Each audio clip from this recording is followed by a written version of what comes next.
একটু আগে বললেন আমরা জান্নাতের টিকিট বিক্রি করি। অবশ্যই জান্নাত যেতে চাই, আমাদের আন্দোলন জান্নাত।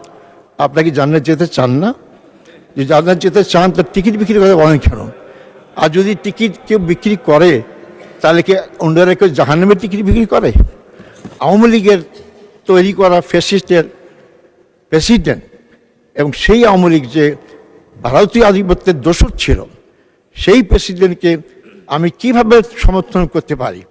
বরং আমি উল্টা বলবো, আজকে নির্বাচনের মাধ্যমে যে গণতান্ত্রিক সরকার হয়েছে, যারা ফ্যাসিস্টের বিরুদ্ধে আন্দোলন করেছেন, জেল খেটেছেন, অনেকে গুম হয়েছে ইলিয়াসের মতো লোক, তারা কিভাবে ভারতীয় আধিপত্যবাদের দোসর আওয়ামী লীগের শিকন্ডি প্রেসিডেন্টকে ধন্যবাদ জানাইতে পারে?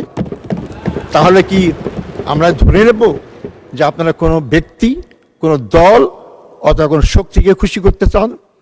শুধু তাই নয়, আমি বলতে চাই অত্যন্ত বেদনার সাথে, বিএনপি একটি বড় রাজনৈতিক দল, তাদের মহিলা নেত্রীরা রাজপথে আন্দোলন করেছেন এবং তাদের অনেক ভূমিকা আছে, কিন্তু আশ্চর্য দেখলাম যে তাদের সংরক্ষিত নারী আসনে গোপালগঞ্জের কাশিয়ানী থানার বন ও পরিবেশ একজন সম্পাদক মহিলা আওয়ামী লীগের, তাকে আপনারা মনোনয়ন দিয়েছেন কেন?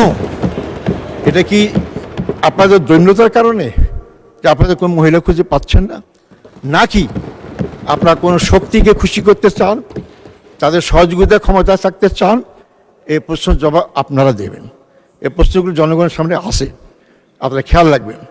একটু আগে বললেন আমরা জান্নাতের টিকিট বিক্রি করি। অবশ্যই জান্নাত যেতে চাই, আমাদের আন্দোলন জান্নাত। আপনারা কি জান্নাত যেতে চান না?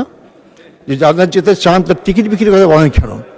আর যদি টিকিট কেউ বিক্রি করে তাহলে কি অন্যরা কেউ জাহান্নামের টিকিট বিক্রি করে? অতএব আপনারা এ সমস্ত কথা বলে বিভ্রান্ত করার চেষ্টা করেছেন।